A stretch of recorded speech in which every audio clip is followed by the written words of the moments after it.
ఇరాన్పై Israel చేసిన ఈ దాడి ప్లాన్ సడన్గా జరిగింది కాదు. గత కొంతకాలంగా దీనిపై వాడివేడి చర్చలు కొనసాగుతూనే ఉన్నాయి. ఇరాన్పై దాడి చేస్తే ఎలాంటి పరిణామాలు ఎదుర్కోవాల్సి వస్తుందో అనే సందేహంలో ఇంతకాలం పొడిగించారు. అలాగని ఇరాన్ కూడా యుద్ధాన్ని అంత త్వరగా కోరుకోవట్లేదు. అందుకే ఇజ్రాయెల్ చేసిన తాజా దాడిని కావాలనే తక్కువ చేస్తూ చూపిస్తోంది.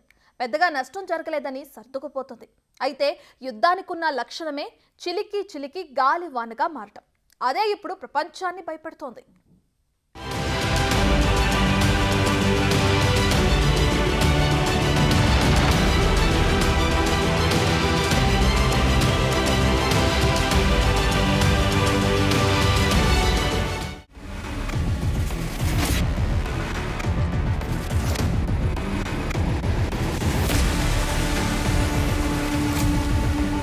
ఇరాన్ పైన ఇజ్రాయెల్ చేసిన ఈ తాజా దాడి గురించి ఇజ్రాయెల్ రక్షణ మంత్రి యోవ్ గ్యాలెంట్ 4 రోజుల కిందే హింట్ ఇచ్చారు. హెడ్జెర్మ్ ఎయిర్ బేస్ లోని వైమానిక బృందాలను సందర్శించిన సందర్భంగా ఇరాన్ను ఎదురుదెబ్బ కొట్టాలని ఇజ్రాయెల్ భావిస్తున్నట్లు ఆయన స్పష్టం చేశారు. ఇరాన్పై ప్రణాళికాబద్ధమైన వైమానిక దాడులు ఇజ్రాయెల్ సైనిక శక్తిని ప్రపంచానికి తెలియజేస్తాయని గ్యాలెంట్ అన్నారు. అక్కడ వైమానిక దళ సిబ్బందితో యుద్ధ వ్యూహాలపై చర్చించిన సందర్భంలో ఇరాన్పై దాడి చేసిన తర్వాత ప్రతి ఒక్కరూ ఇజ్రాయెల్ శక్తిని, సైనిక సంసిద్ధతను, సైనిక శిక్షణ ప్రక్రియను అర్థం చేసుకుంటారని తెలిపారు. ఇజ్రాయెల్ కి హాని కలిగించడానికి ప్రయత్నించే శత్రువులు భారీ మూల్యం చెల్లించవలసి ఉంటుందని కూడా రక్షణ మంత్రి గ్యాలెంట్ హెచ్చరించారు. כל מקום שניסו לפגוע בנו שילמו מחיר ומחיר כבד. ומי שהיה לו חלומות בעזה לנצח אותנו ולהכות אותנו לפני שנה, הוא לא נמצא בחלום הזה אחרי שאין את סינואר ועוד שורה ארוכה בצמרת וכל מה שנעשה.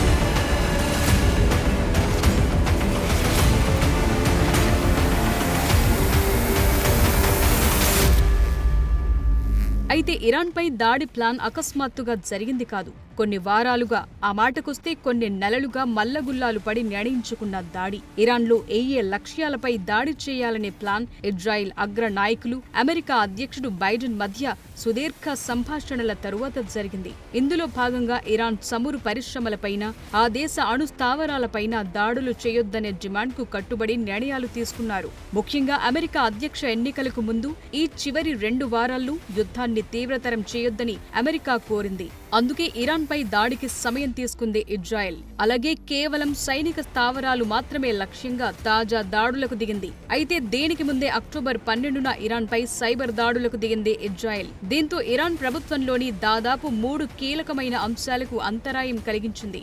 ఇరాన్ న్యాయ వ్యవస్థ, శాసన, కార్యనిర్వాహక శాఖలపైన మాత్రమే కాకుండా ఇరాన్ ప్రభుత్వంలోని దాదాపు ప్రతి శాఖపైన ఈ సైబర్ అటాక్స్ ప్రభావం పడింది. దాదాపు అన్ని శాఖల సమాచారం చోరీ జరిగిందని ఇరాన్ అధికారులు కూడా వెల్లడించారు. ఇంధన పంపిణీ, మున్సిపల్ సేవలు, రవాణా, ఓడరేవుల వంటి కీలకమైన నెట్వర్క్లపైన కూడా సైబర్ దాడులు జరిగినట్లు తెలిపారు.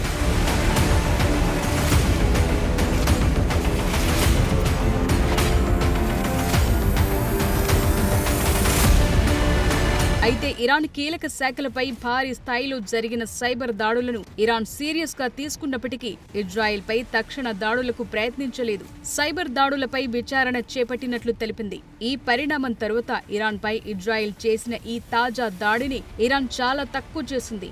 ఇరాన్ రాజకీయ నిపుణుల అభిప్రాయం ప్రకారం ఇజ్రాయెల్ పై అమెరికా నియంత్రణను కనిపించకుండా చేయటానికి, ఇజ్రాయెల్ అహంకారాన్ని కాపాడుకోవటానికి ఇది ఒక వ్యూహాత్మక చర్య అని తెలుస్తోంది. అందుకే ఇరాన్ అధికారిక మీడియా తాజా దాడిని తక్కువ చేసి చూపించటమే కాకుండా నష్టంపై స్పష్టమైన నివేదికను అందించలేదు. అయితే ఈ దాడిలో ఇరాన్కు చెందిన 2 సైనికులు చనిపోయినట్లు ఇరానియన్ ఆర్మీ ప్రకటించింది. అలాగని ఇరాన్ మౌనంగా ఉంటుందని అనుకోలేని పరిస్థితి. ఇజ్రాయెల్, ఇరాన్ మధ్య ఈ దాడుల పర్వం ఇంతటితో ఆగదని నిపుణులు చెప్తున్న మాట. ప్రస్తుతం అమెరికా ఎన్నికల నేపథ్యంలో ఇజ్రాయెల్ కాస్త నెమ్మదిస్తున్నట్లున్నా, ఇజ్రాయెల్ దాడులను ఇరాన్ తక్కువ చేసి చూపించినా రాబోయే రోజుల్లో ఇరు దేశాల మధ్య ఘర్షణలు పెరుగుతాయనే సూచనలున్నాయి.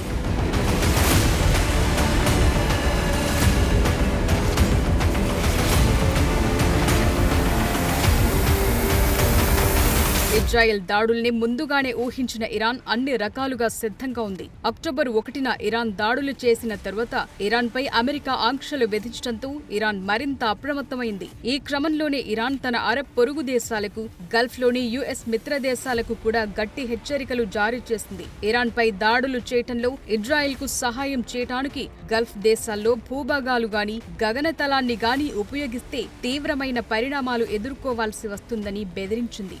ఆయా గల్ఫ్ దేశాల్లో అమెరికా రక్షణలో ఉన్న చమురు స్థావరాలను ఇరాన్ పేల్చేస్తామని వార్నింగ్ ఇచ్చింది. Saudi Arabia, United Arab Emirates, Jordan, Qatar వంటి చమురు సంపన్న రాష్ట్రాలను లక్ష్యంగా చేసుకుని రహస్య దౌత్య మార్గాల ద్వారా ఈ హెచ్చరిక చేసినట్లు తెలుస్తోంది. అయితే అమెరికా నేతృత్వంలోని అరబ్ దేశాలు ఈ యుద్ధంలో పాలు పంచుకోవటానికి ఇప్పటికైతే సిద్ధంగా లేవు. ఇటీవల ఆ దేశాలు సంయుక్తంగా దీనిపై ప్రకటన కూడా చేశాయి. తమ భూభాగాలను విదేశీ యుద్ధ లక్ష్యాల కోసం అనుమతించమని వెల్లడించాయి.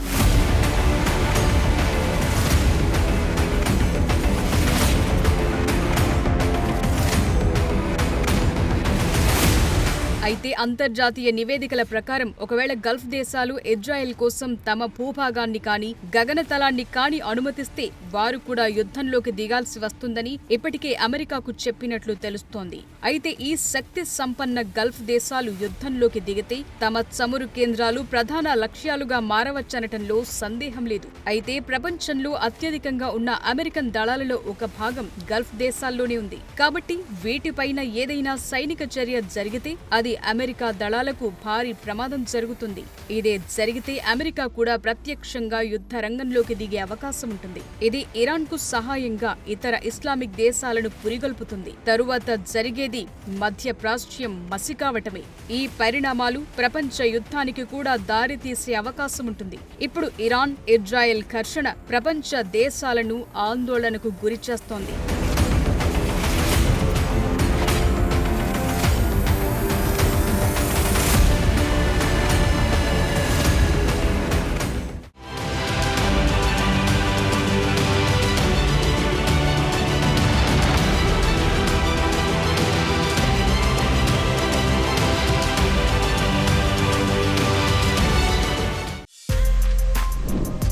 For more videos like this, subscribe Big TV channel.